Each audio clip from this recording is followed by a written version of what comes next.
Do you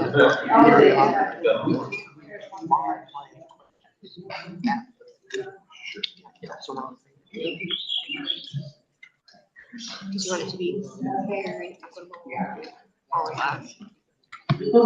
Pour the honey mustard on myself. Perfect.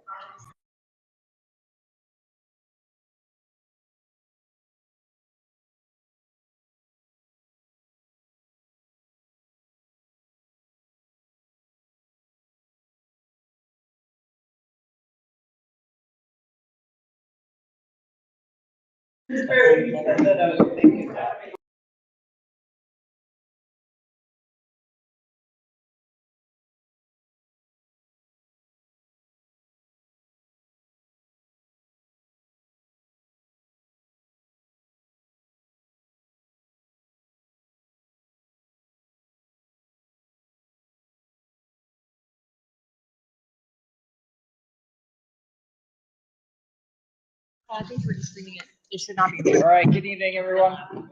So the time is 5:31, excuse me. The May 9th, 2024 meeting is now called to order. So the first item on the government-to-government meeting with Port Gamble S'Klallam Tribe will be welcoming open remarks. I'll turn it over to Tribal Chairwoman Amber, and they'll say a couple quick statements, and then we just have a couple points to go through, open for discussion and questions. Okay, Amber. Thank you. My name is Amber Caldera. I'm the chairwoman. I've been in my position since the end of October now, so this is my first government as the chairwoman.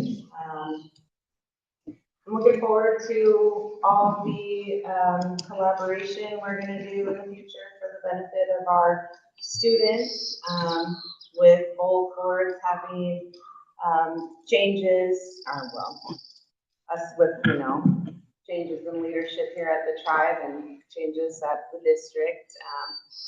I'm hoping that we can move forward together in a beneficial way for our children. Recently, the Tribal Council has signed a proclamation that really emphasizes our commitment to our children's education. We've emphasized to our staff, that anything we can all do to support our children's education is, top priority. So yeah, that's all I had to say, really. I'm just excited to move forward together in a productive way. I'll go ahead and let my tribal council introduce themselves now. You guys all met me. I'm Matt Ives, Tribal Council Position 3. Glad to see y'all here. Thank you. My name is Donovan Ashworth. I'm on Tribal Council. This is my third election time. I'm glad to see everybody here. I was part of assembly for our tribal children not long ago to incentivize them to do better in school, which I thought was really great, and I'm hoping we could do more of that. And I'm hoping to meet more of you, more handshake material here in between here, somewhere along the way. And I'll send it over to my one next to me here. I got you first. Hi, my name is Renee Verity. I am councilperson one. This is my 5th term and my 10th year on council. So thank you guys all for joining us today. Turn it back. Okay. All right. Good evening, everyone. So I am Mike Desmond. I'm the president of the North Kitsap School Board. First, I just wanted to thank you for hosting us here and also this wonderful meal. I wanted to also thank you for all the preparation that went into prior to this meeting, setting us up, but then also the comments that were provided. It's very helpful to kind of have a organized and effective meeting here.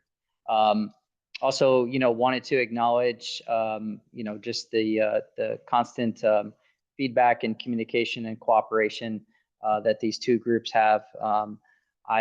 This is going into my 5th year, and I've seen a good amount of growth in this government-to-government meeting. And I'm very excited by the things that have come out of that. And I'm really looking forward to see the continued cooperation. We will speak for the board. I'll give them a chance to talk here in a second, but we all really value this government to government relationship. It is a special relationship that we need to acknowledge. We have a lot of other relationships with groups, but this, in addition to this Squamish Drive, are specific relationships that we value and look forward to. So look forward to continued cooperation. Thank you. And I'll go ahead and we'll go down the line for intros. Hi, I'm Rachel Davenport. I'm the interim superintendent for North Kitsap School District. So I work most closely with Tony. We've had a few ITED meetings already and exchange of information. So thank you again for hosting and having us here. Hi, I'm Stacey Mills, Director District 5 for this local district area and the tribal liaison to both tribes. Hi, I'm Bria Martinez. I am District Director for Area 3. I'm the current Vice President and I'm the Kingston Liaison. And I just again want to thank you for taking the time for hosting us here. And this is just really important work that we are doing and the partnership. And I'm excited about moving forward together. I think that is what is maybe we're all thinking tonight is let's move forward together and continue to make progress. Hi, I'm Beverly Godfrey, and I am District 4 Director, and I'm the liaisons to Paulsboro City Council. Anyway, This is I'm not a board member. Okay, and I would say we have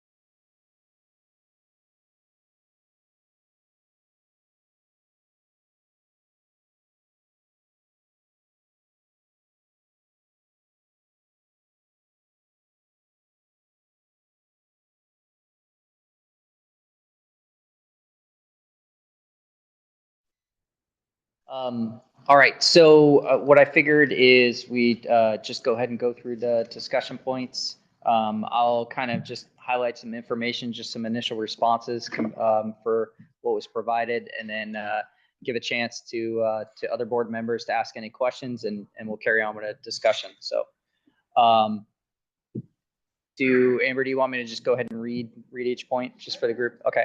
All right, so the first one was cooperative and collaborative work. Work cooperatively to ensure appropriate and efficient communication in support of the students and families of PGST, and NKSD representatives will attend meetings and functions related to accomplishing the objectives for student success, including but not limited to monthly intertribal education department meetings, ITED, and government-to-government meetings and subsequent public hearings. So with this, didn't really have too much information. It's just really, we want to continue the cooperation that is ongoing. I think that probably the most important point there is through the ITED committees. I think that's where we can really kind of focus, get most of the work done there. And then, probably most important for us, just continuing to accept any invitations that were provided, for opportunities like this, or just any cultural events that we can attend and be part of to learn more about the tribe with that. So that's important. Anything else? No, I think the work, having stepped into it and working with Tony through ITED, and then also getting the information. We talked about funneling information from ITPEC into ITED so that we could do the work around the table and really start to engage and listen to what our families of our students are saying. And so we discussed that both with Tony and Brenda, and trying to make sure that that information is getting funneled to myself and the rest of our team. Any specific concerns we can address, with that one discussion point at this time that you're aware of?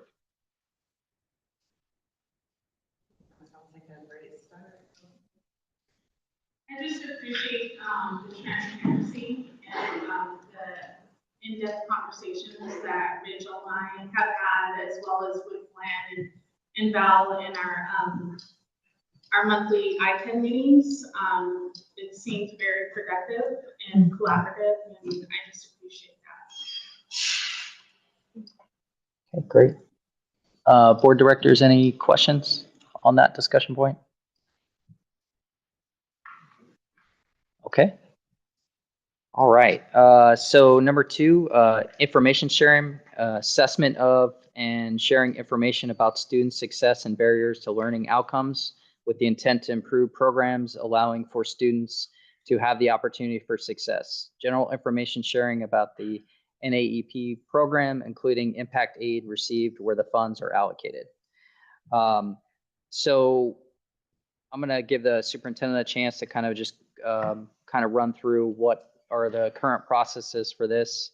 I will say that I know it's been a discussion point in the past around impact aid and where those funds are located. I know that Mike Merlino has done a lot of great work around taking that general pot of impact aid and trying to identify military versus tribal funding. So I think the big point there is that we will continue that work, and he is available to share any information with that. Even if we want to set up some type of periodic, quarterly, yearly information sharing around that, we definitely can do that. And okay, anything that you want to add? Yeah, we did with the impact aid piece of it. We talked about not just sharing the quarterly reports, but also what's the outcome behind it. So just getting the information, it's like data, right? Data is just numbers without the story behind it. And so we talked about how do we put a story behind it? Yeah, okay, it funds these 3 positions, but what type of amazing work do those positions do, or where can we improve that? Another piece that was shared at ITPEC meeting, and it was posted, and I'll look to Val, I believe, on our website on April 16th, the Native American Education Program survey information. It's the survey that goes out to folks and families so that they can turn around and give us feedback on things that we're doing good, areas that we need improvement, or barriers that stand in the way for students. And so that information is out and shared as well. And again, if we don't do anything with it, then it just becomes information. And so I know it's part of it was attendance, part of it is barriers, changes that we can make. And so with that, our next our next ITED meeting, we're going to be looking a little bit deeper into what that data actually means. I think one point for information sharing is important is that making sure that parents are aware of what releases they can sign and submit, which will kind of help the information sharing between the district and the tribe. Any specifics on that?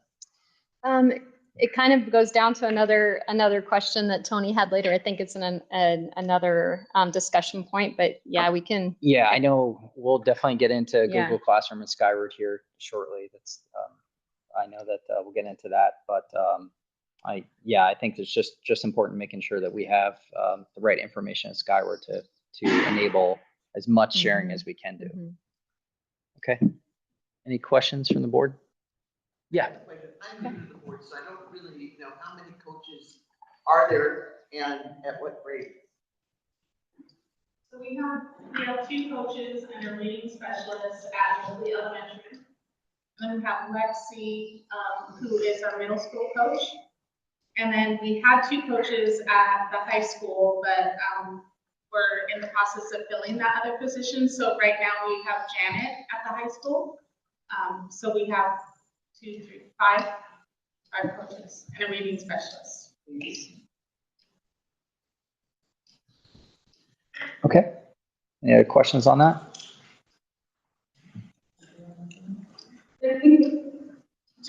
Just on the impact aid, and I know we get a lot of calls in our department from the schools asking us to go out, promote to our families to fill out the impact aid forms, and we get a lot of questions. Where does it, if I sign this form, like how do I know where the money goes, and what does it fund? And you know, we don't have the answers for that, and so I think that as we move along, like really understanding like where that impact aid funding is going and how we can help our parents understand like what these impact aid forms, you know, what they benefit, how they benefit.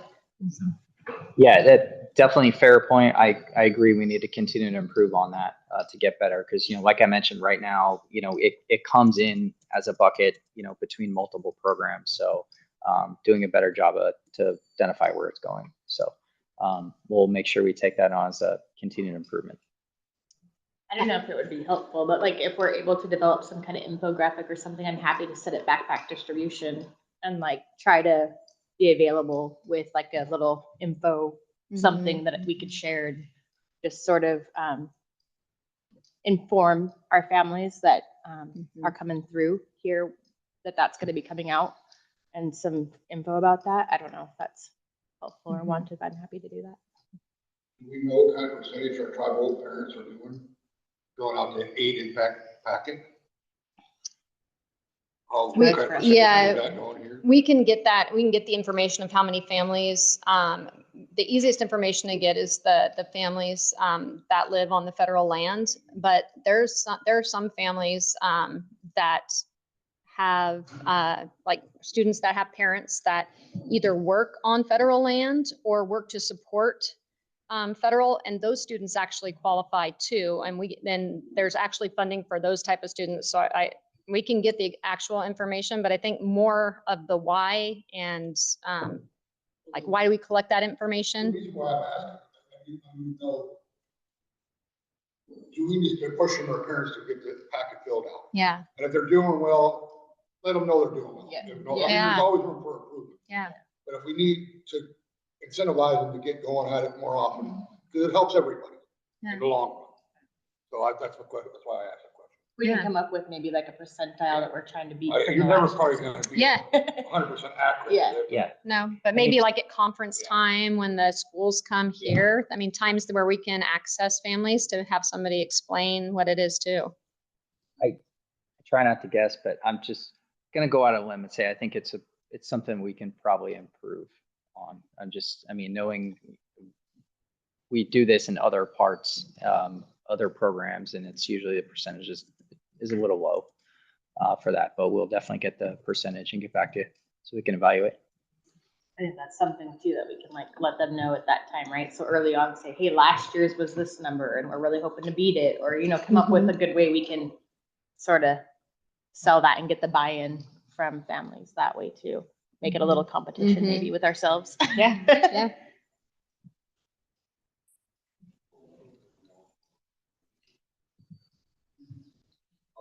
Yeah.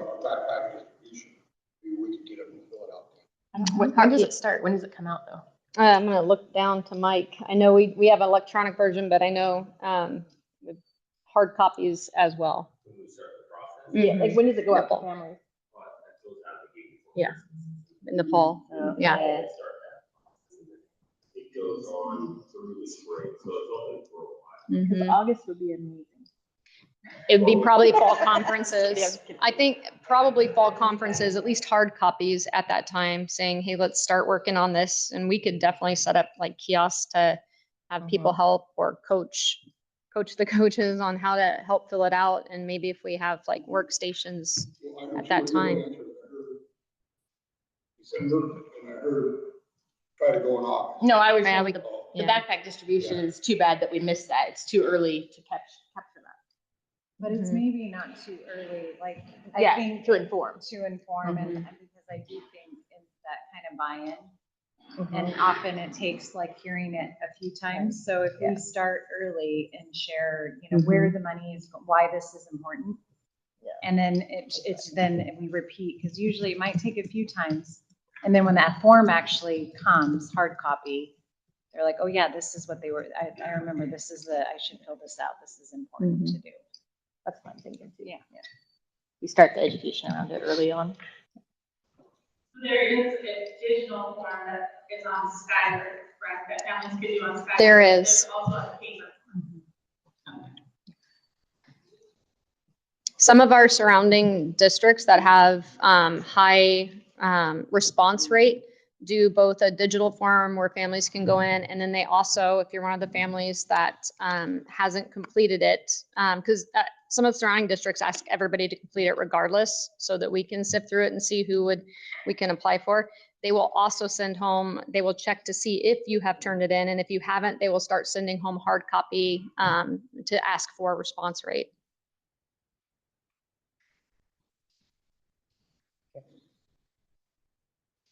All right.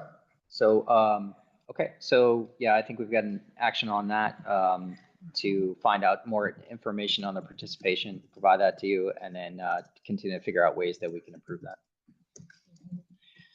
Okay. So number 3, credits and transcripting, credit retrieval, the acceptance of credit from our education department. Do we still need to write letters, or can we submit a transcript that we create and send the transcripts to the registrar at the high schools? We do have portfolios of work for every student we work with and course descriptions for each course we grant credit for.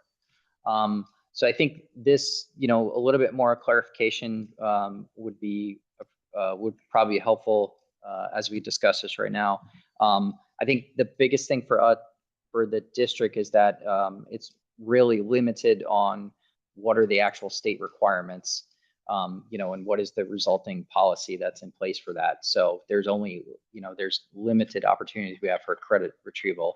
If we can work within that, of course, but just understanding, and then, we might just need to partner to find ways that we can increase that. And, if that's through lobbying or whatever it is, to do that. So I think really this just understanding what the requirements are, and then kind of, forming a partnership to go ahead and try to change that for the better.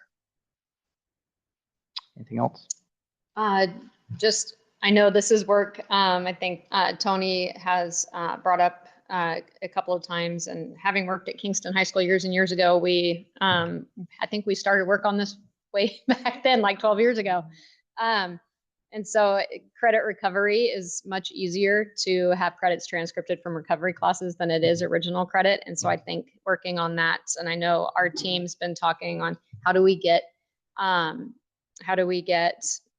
involved, how do we get our ITED committee involved, and then both of our high school principals, because ultimately they're the ones that get to review the information and see how to grant that credit. So like the keeping of the portfolios is amazing because it's evidence for transcripting both original and credit retrieval. And then in just talking with our group, we really think it's imperative that we get a small committee together, maybe even ITED, but including our 2 high school principals, since they're going to be overseeing that work, making sure that laws and then district policy and then in compliance with 2410 and other graduation policies. Then just so we can prioritize, is a little more concern around credit retrieval or original credit, or pretty much the same with that. So I think it's more credit retrieval so we do have like a small group of students, I think 7 or 8 students that are, our teacher is a teacher of record for like a homeschool. So each of those kids they're taking courses, and they each have the families have their individual transcripts along with portfolio of each course that they take. So if they were to go and enter, I worked on this with Gwen. So if they were going to re-enter into Kingston High School or North Kitsap High School, that they would have their portfolio work as evidence, if anyone questioned that.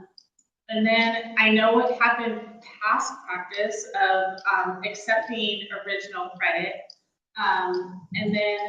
But I think the most important thing, because we do have a lot of students that this year have failed classes, so we're building a really robust summer credit retrieval program that is more of an internship where department directors and tribal staff are working with students. And so we have aligned for many of the courses like English, we've aligned it to the Washington State standards and math and natural resources, so science and all of that. And so the registrars are going to be, they're going to get an influx of credit retrieval. So my question was like, how would they want that? Do they want it in a letter form? Would it be easier in a transcript form? Do they want evidence of like, because each course is going to have a course description, it's going to have the Washington State standards on it. So what would be the best practice to deliver those credits so the credits are transcribed properly? Yeah, I think that's a great question. And yeah, I'm glad to hear that we have the opportunity to get ahead of that and do that. So definitely take that for action and get your response back as quickly as possible on that one.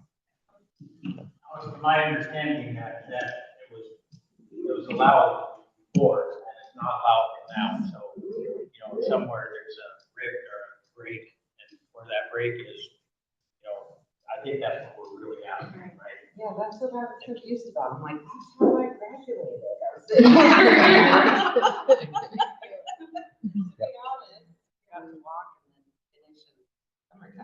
Yeah, no, I understand. Fair point. So we'll try to get some more information on that. Okay. Any other questions? I just wondered, do you have an academic summer program for elementary age kids? Yes. When does that start? How long and what kind of?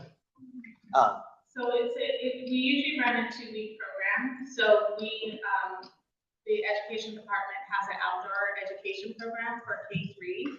And so we're basically just extending that program, and it's going to start July 8th, and it runs for 2 weeks.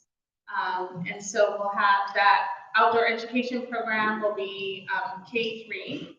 And then we also have I think we're gonna break it up into 4 or 5, the older grades, and make it that outdoor as well. And then we have a middle school program, and that is gonna be STEM focused. So we have the opportunity to work with the Peninsula Greater Conservatory, and so they're gonna bring their scientists in, and the kids are gonna be learning about the orca whales, and they're gonna be doing stream restoration, look at shorelines and all of that. And then we have our high school program. And that's only for this tribe of Yes. students, right? Yes. Community, correct?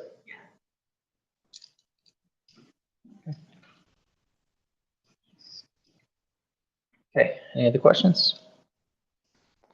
All right, so the next item is around professional development. So cultural sensitivity training for all staff, ongoing professional development. What I'll just say in this is that district and school staff are both currently receiving training, professional development, and that's going to be ongoing. That's going to continue to be a focus area for that. I think it's also important to talk about here, and we've talked about it with a couple other groups, is that there are incidents going on in the school. So, I can say that it's important, and we need your help just communicating to parents and even to students that we need those to be reported. It's really hard to take action to really implement change unless we truly understand and can identify what the problem is and those factors going into those. So those formal reports really help us with those. We take those very seriously. They are investigated immediately. Reports come out of it. So if anyone, students, parents don't know how to do that, we'd like to help educate them and just make sure that they're aware of the process that goes on. Yeah, I have numerous grandkids in school, and they've been bullied, been reported, and nothing's got back to them. Even bullied by teachers. The band teacher's gone now, but nothing's ever come back to the parent saying how the punishment or whatever happened to the bully. And it's something I don't know how we should be able to fix that, but to let the student know that the bully has been punished somehow or another would be really great in my eyes. I had spoke to our counsel about this, but my grandkid's been bullied numerous times, and sometimes by the same kid, and nothing seems to be happening over it. Yeah, I think that's kind of around the education. If it's And If it's it's been submitted- reported. That's the bad thing about reported to who though? it. To the principal and such to the parent. I would just say if you're not getting action through a teacher or through a principal, then anyone should go to the district website. There's a form on there where they can actually fill that out. That's going to bypass those people, go to the district staff, the board will know about it, and a formal investigation will occur with that. So anything else to say on that? Just agree with the reactive piece of it, reporting it.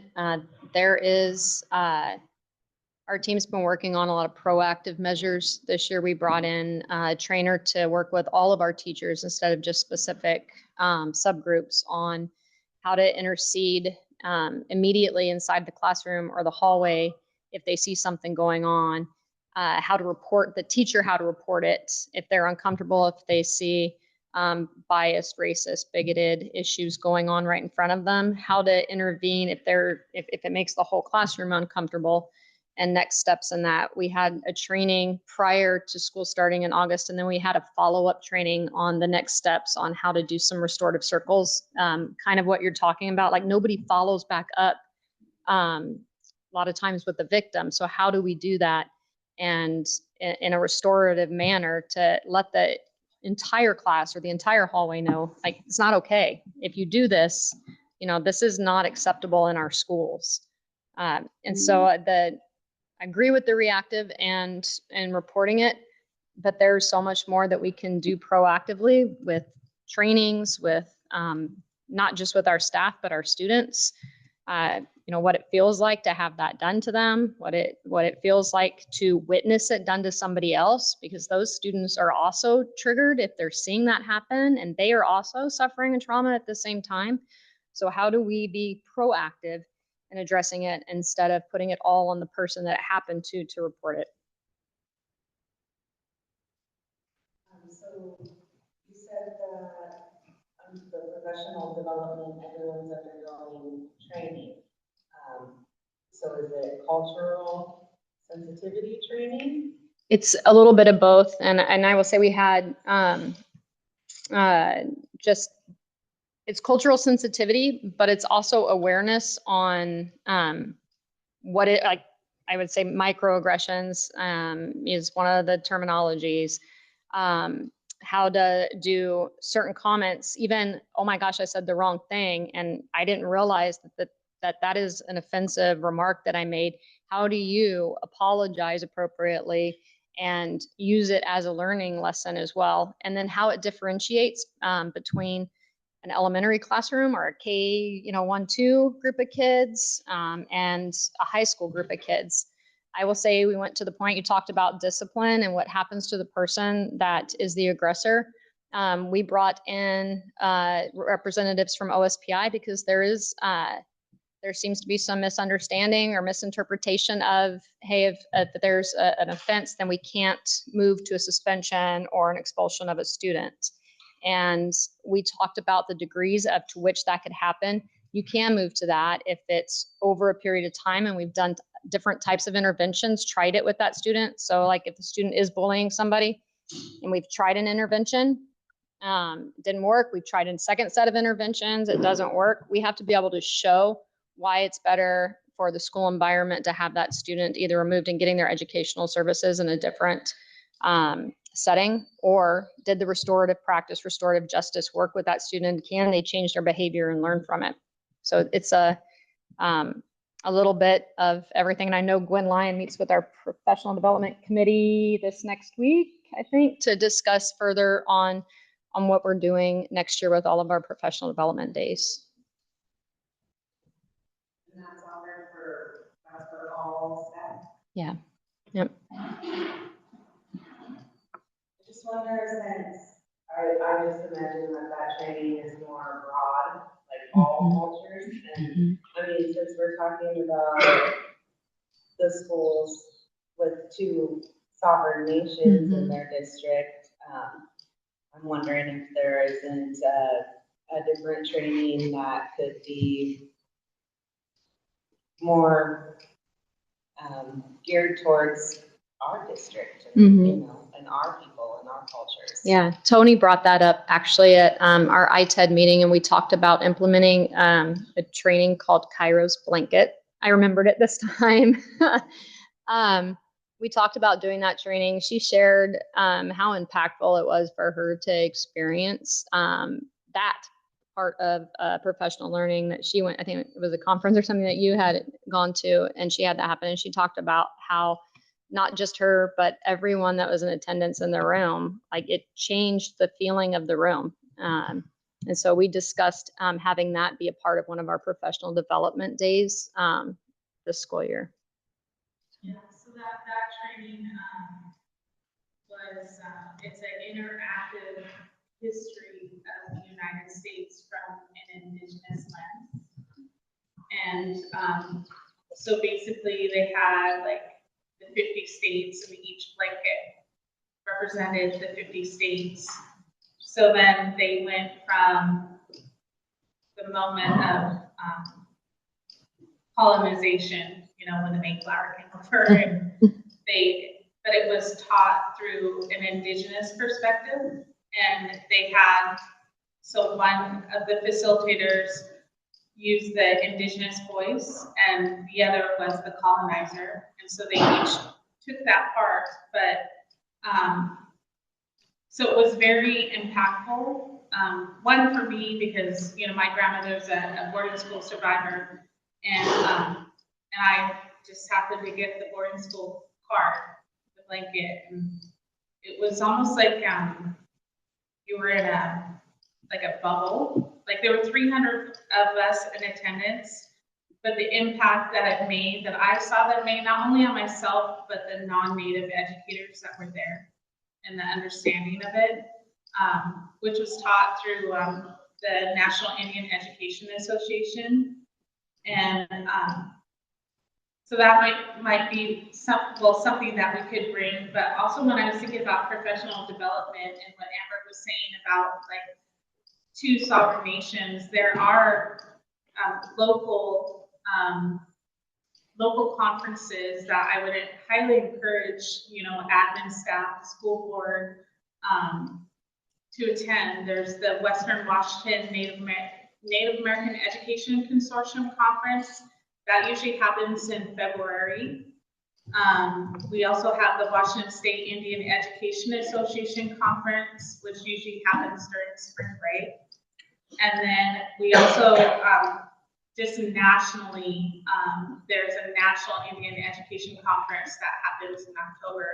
So and there's a lot of networking that you can do there. There's a lot of training. There's a lot of tools. They have it at the national conference. There's Educators Day, and so there's training. The whole day is training for educators. And then also professional development, because I just think about everybody that works with children has an impact on their lives and how they start their days. And, you know, you're starting from the bus drivers to, you know, the cafeteria, the people that work in the cafeteria, to the paras, to, you know, everybody, the ladies that are the people that work on the playgrounds, you know, everybody has an impact. But when they don't have that understanding of the culture and stuff, they don't realize how their actions impact our children. You know, we have one little boy, not because of a staff member, but he's being teased right now because of his long hair. And I often wonder, like, does the school know what that hair means to him, and how that impacts his life and his self-image? And it's actually a sacred thing to have that long hair. And he's been wanting to cut it.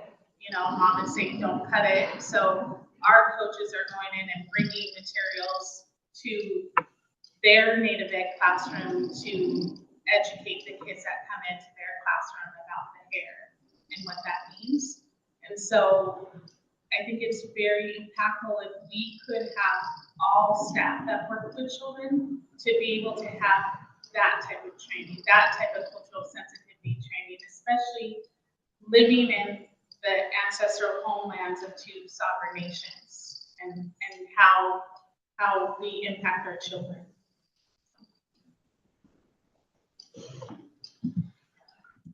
Okay.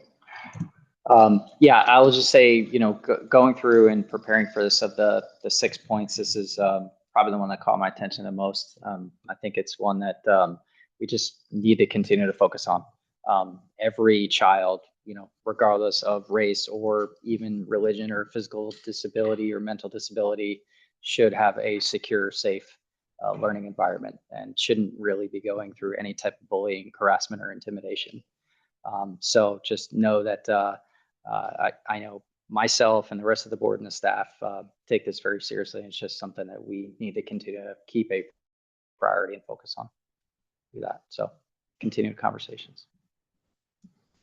Okay. All right, number 5, access to Google Classroom and Skyward. So I know we've discussed this before, and I would say I think we have had some progress on it. So we were able to grant Google Classroom access to the Native American liaisons, so then that they could act as a facilitator between the teacher and the academic coach to go do that. I will just tell you just to be upfront, and really anything beyond that's going to be a challenge, just due to privacy laws, because granting access to Google Classroom grants access to the entire Google Classroom, which includes other students, their personal data. So that's something that we're limited to actual school district staff, and that's mandated by our risk management pool. And again, privacy laws.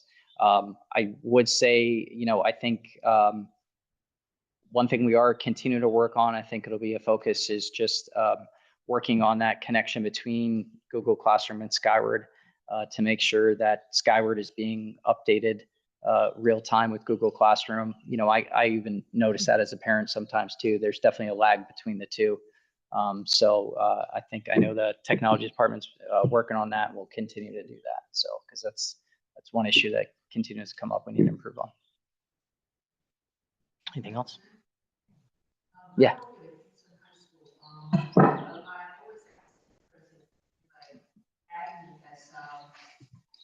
Staff. So all I want to do is, because I work with children as students, especially science and math, and then I just want to know, because math and science, sometimes there's a different way to solve the math equation. So I just want to, when the teacher say, yeah, sure, I give you access, but I cannot access because I just can't. The reason is I want it because I want to know what the kid's progress, what the teacher has, so I can go in and help with the kid. This is the only way I can, because sometimes when I have students say, I don't know, teacher, so, but I can't, I cannot say, but I have no way to get into it. So what I'm saying is Google Classroom, the only thing is you can add me as a student. The student one, I just want to see what is the student assignment is, what the teacher has already assignment. What is the teacher has a spreadsheet or presentation. I just want to know, because I'm not perfect because of the chemistry. I don't know. So the reason for me that at least I can access, so I say, okay, this is what the teacher was saying, so I can teach them. And the math, sometimes the teacher will have a special way to say, you have to solve this equation this way. So that's all I want. It's just like the student. I asked the teacher willing to give me the access for a student, so I can act, but I cannot access it because that's a privilege. Yeah. And because I just give them my tribal email address, I still can access, a lot of the worksheets and stuff. Is there, when you're working with that student, can they not bring the information up for you on their Chromebook? On their laptop. Yeah. And sometimes, when I want to print, I can't print, or, like a lot of things. So, because Google Classroom, people will just say, oh, I submitted, but you submitted a blank copy. Because what they do is just submit, there's nothing there. So in this way, I can say, no, you submitted a blank copy, so let's work with it. So because sometimes students, oh, my laptop dead, like they Yeah. all kind of excuse. So I just say, if I can access it, I say, okay, this is what you do. So this is what your worksheet looks like. So I can work with that. That's all that's all I wanted. So that's why I'm like Google Classroom.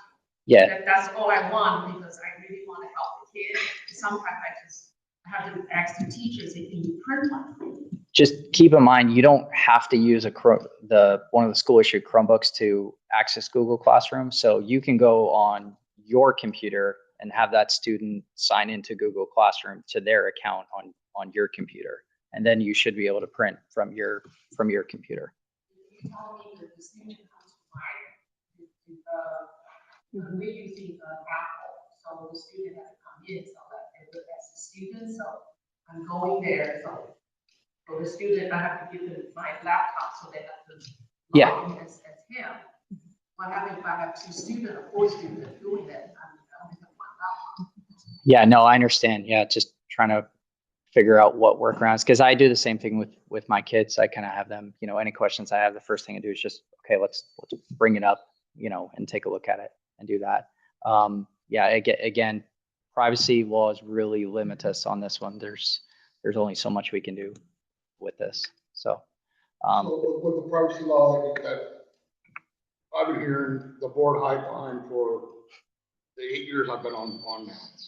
Why can't we make a contract with our academic coaches for $1 and they'd be employees from the district?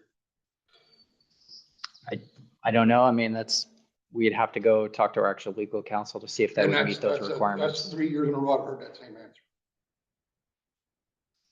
I haven't seen any legal analysis or heard from your attorneys that tells us why. I don't buy this excuse, and I'm getting tired of hearing it year after year after year. Like, we have compacts with state departments where our staff are able to see, state systems and income and IRS information, and you're telling us that we can't see student info? It's just, there's gotta be a way. I can look into that. Yeah, I'm not aware of anything that's been submitted to the district. I'm sure if, some type of something from the council, an actual formal request, I think would help kind of push it along. And you were asking too about, you want to see the assignments, that like you want to be able to print those ahead of time and kind of know what the teacher is asking, right? Is that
I think it, I just want to make sure. Yeah, so, sure. yeah, no, I absolutely understand it.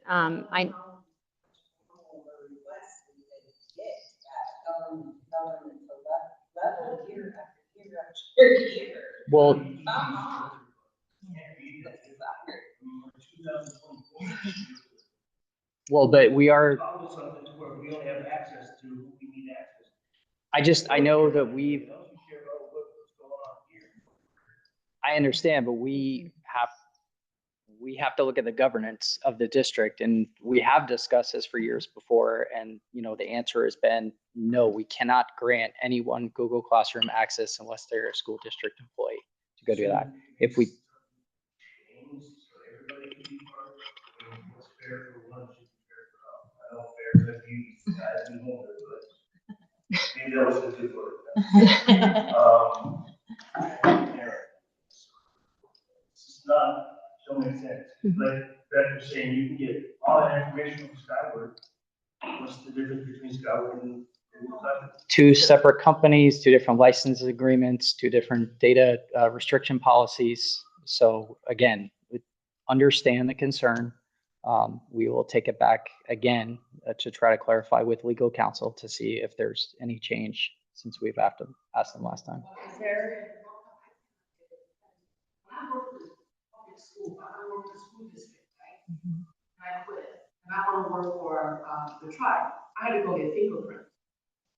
And I was like, I thought I had a fingerprint. Why you want to fingerprint me again? Because you left the district. So my joke is, so I can do a crime when I do still in the district.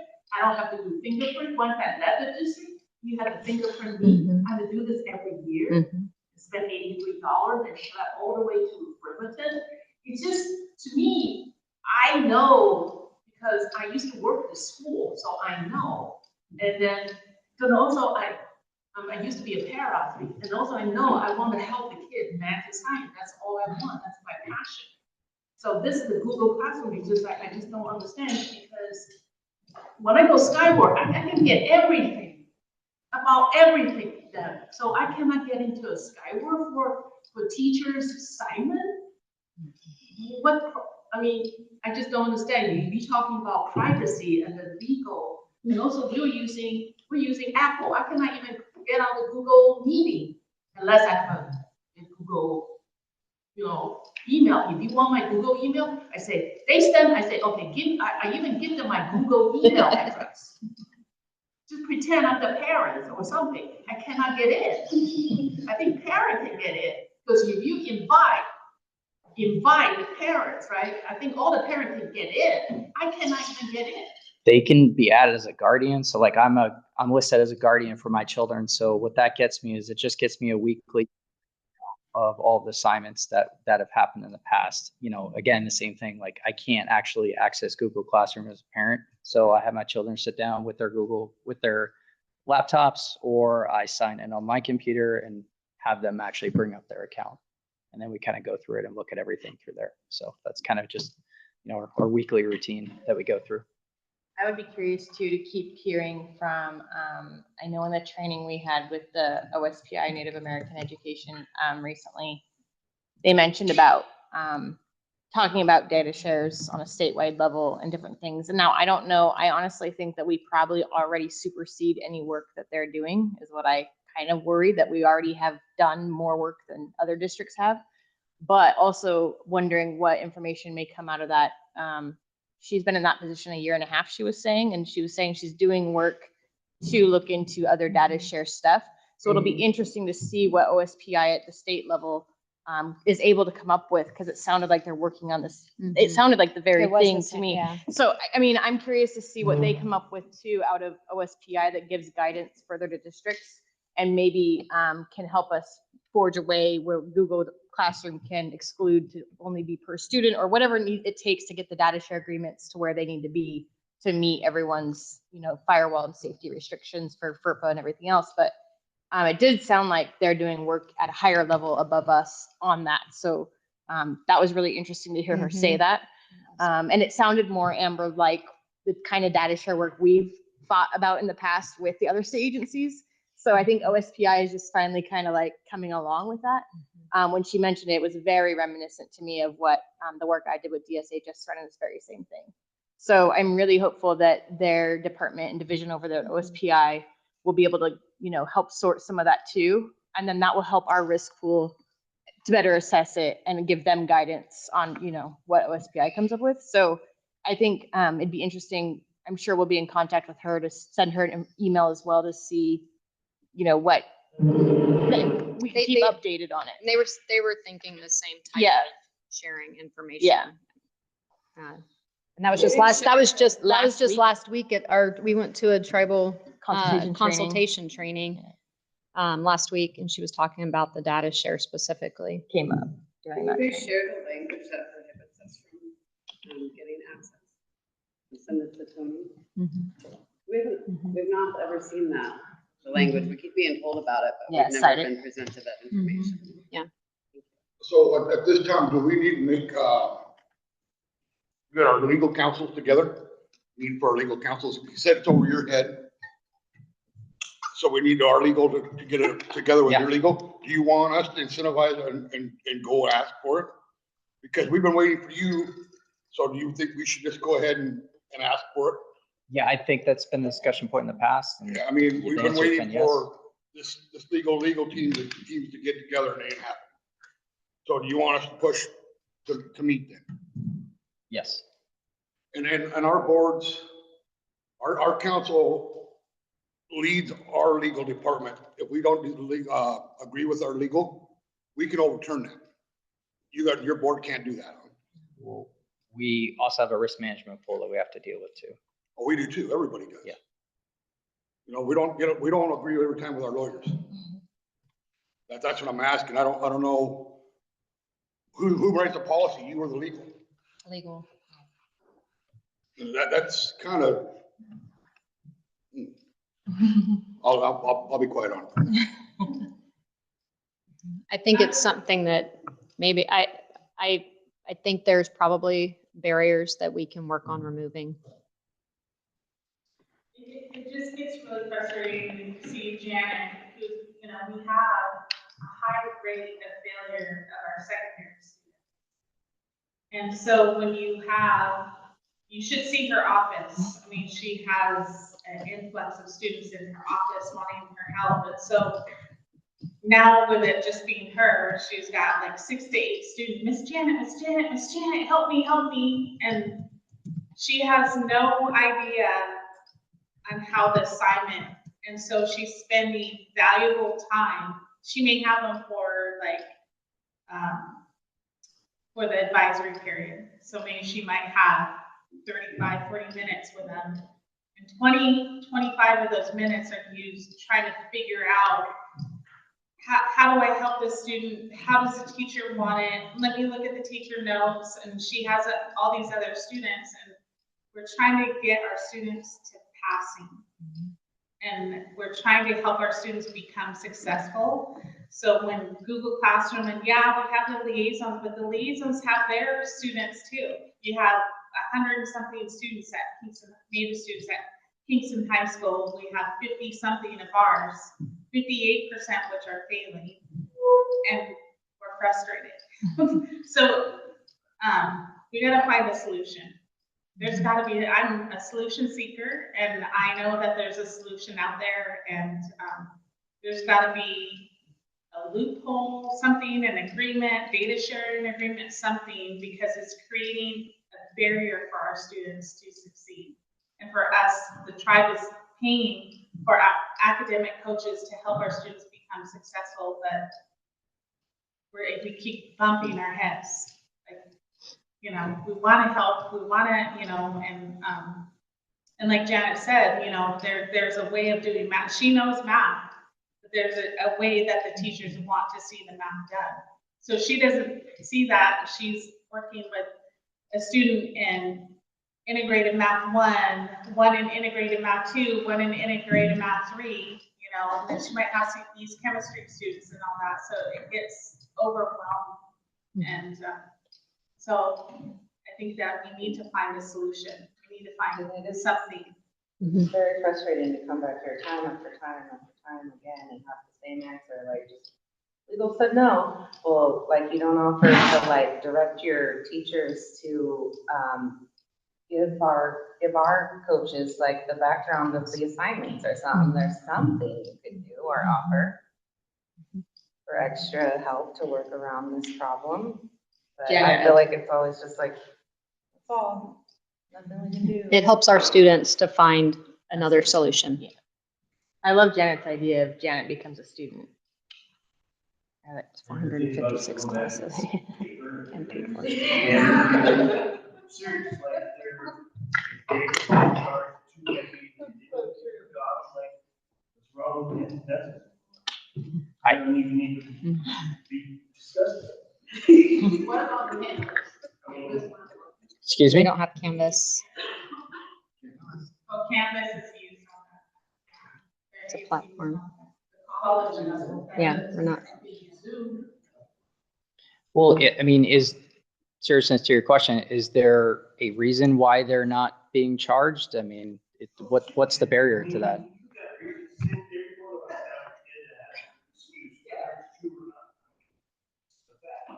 Yeah. You don't have to, no, you know I do. I don't have an extra computer for you. It's work.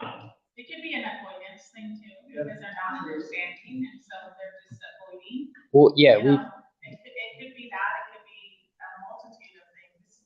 But the bottom line is, you know, that our students need access, they're trying to tutor the kids and they don't have the tools to tutor them to help them be successful.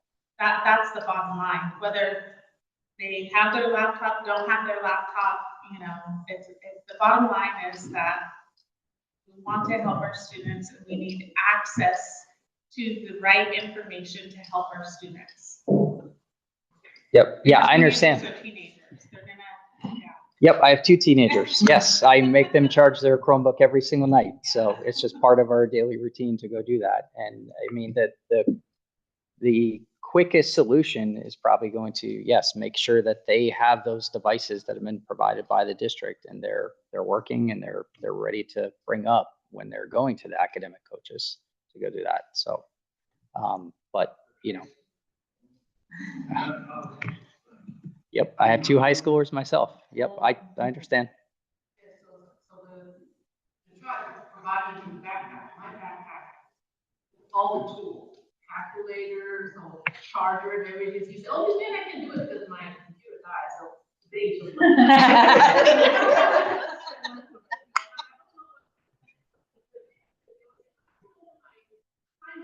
If I have to. Yeah. No. Okay, so this is your assignment. Okay, let's do it. So I don't want to get. Today's your lucky day. And then I have a pocket. I wear black coat around, a big pocket. I say, give me the phone. Just like this. I mean, so they know me. They cannot use F word. The only F word they can use is fraction. So I work because I am a math person. Sure, at least the science and math go up.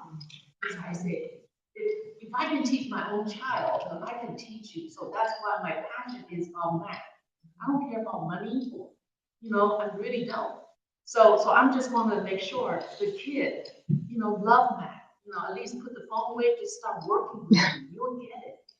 So my passion is just give me access so I know. I promise I won't snoop around other people's. There's only one math teacher, you know, math 1, math 2, you know, like 3. That's it, it's 3. Right? In grade 1, 2, 3, that's it. Because we only have, you know, teacher doing that. So I know all the teachers. Okay, so then I think what we'll do is work together if we can,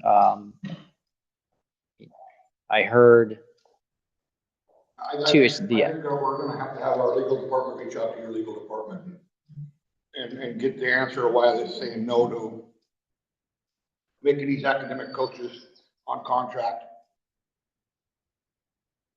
That's the only solution I'm seeing. I'm not hearing, you guys can't do anything for a solution. My only solution I'm seeing is for our legal to touch to your legal, reach out to your legal and see why we can't get our academic coaches be on contract for $1. That's what it takes. Okay. All right, sounds good. Okay, and then sixth and final, cultural exchanges and celebrations. Collaborate to create a program of classroom and community cultural exchanges and celebrations, including to enrich since time memorial curriculum and to advance S'Klallam language opportunities that will meet world language credit criteria. I know that Tony and Rachel have been having ongoing discussions. I would imagine those will definitely continue. And I don't want to speak for her, but probably, ITED meetings is the best way to continue this discussion. And I would include Gwen and Val in this, and Tony's work on not only is the S'Klallam language coming, but I believe it's going to be offered as a college in the high school class. Is that what working on that?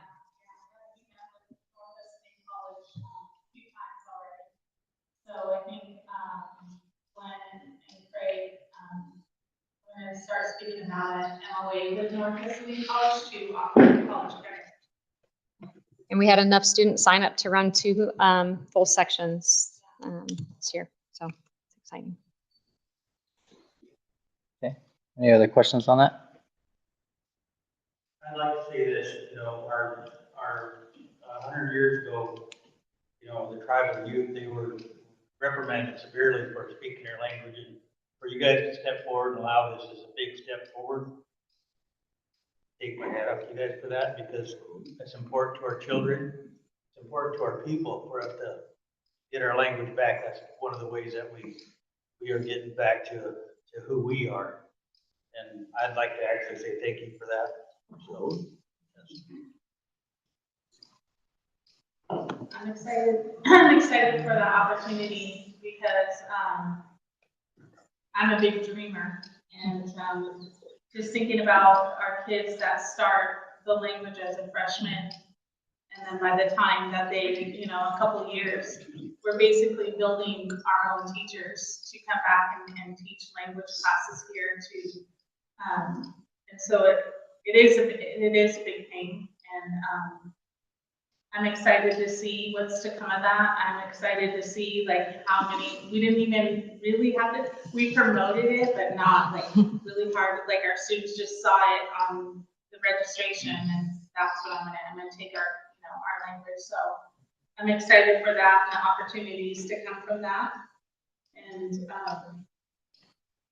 also just working on with the culture committee and working on the since time immemorial curriculum, and doing the kindergarten unit, and having our storytellers go in to the kindergarten classrooms.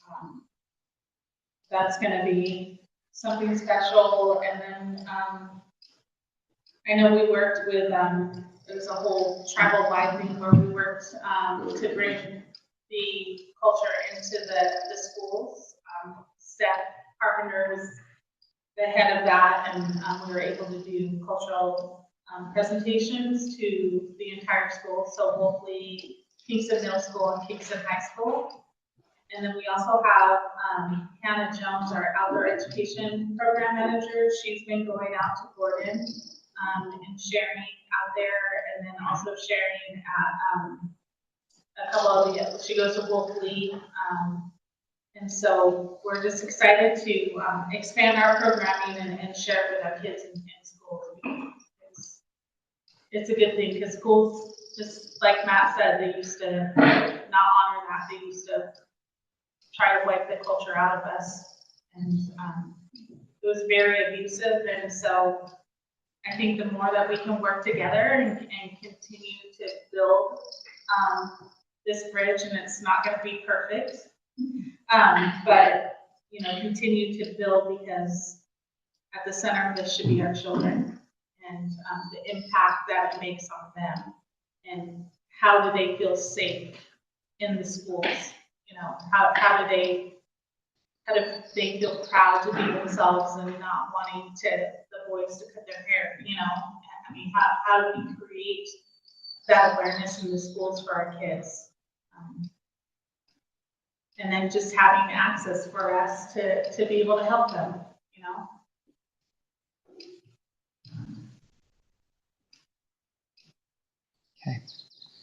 So I've reached the final discussion point. Is there any other additional things you want to discuss?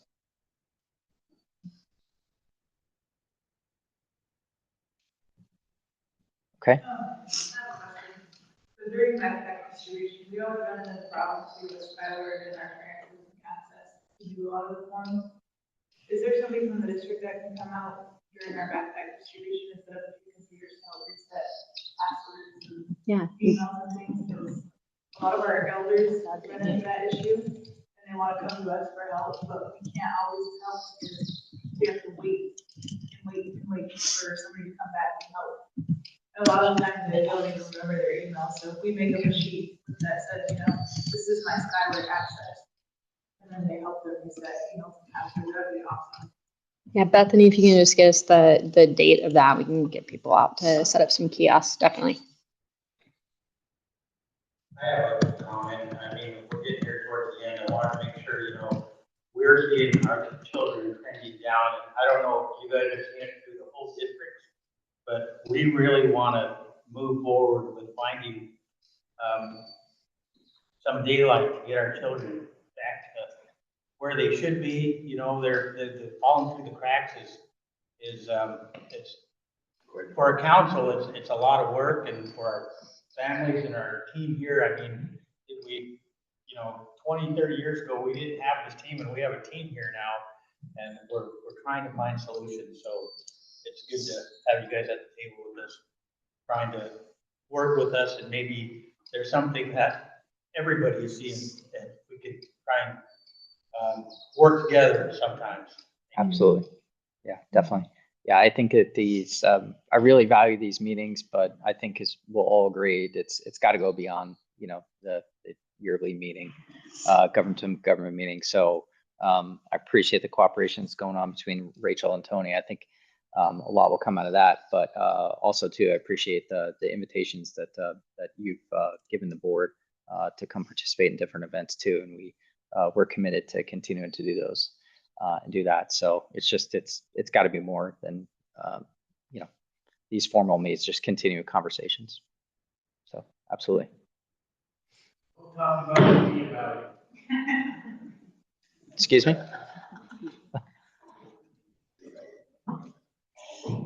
Okay. And board directors, any other points?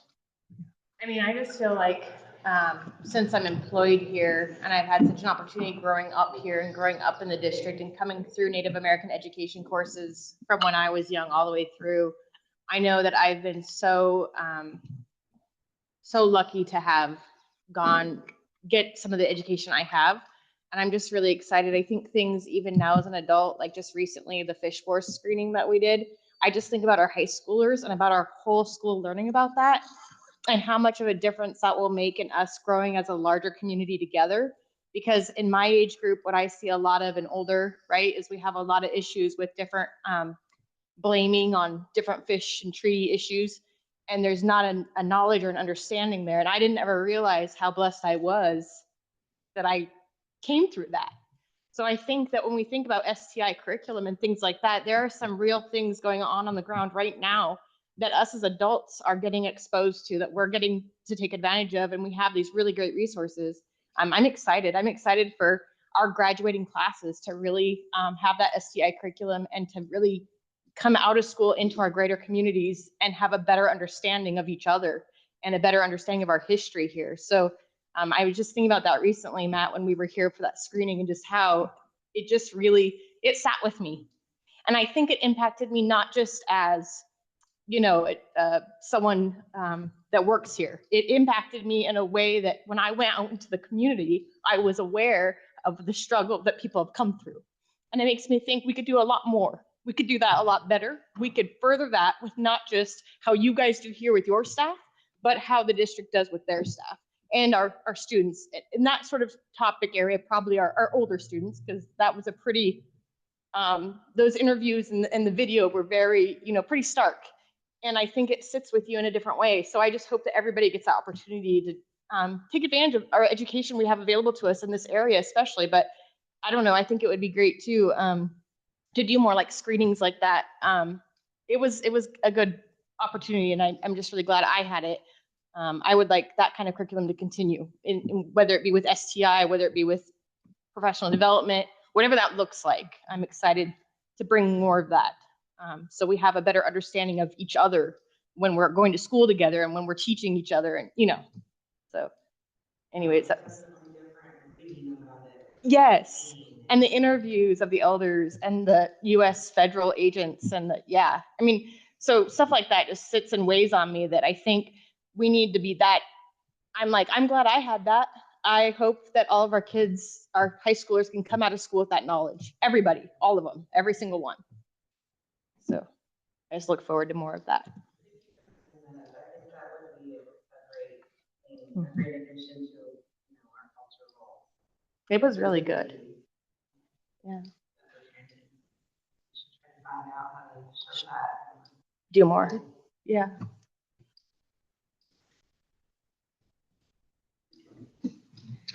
Okay. Okay, as we end here, we have an officer back here that would all like to take selfies with you guys. Anyway,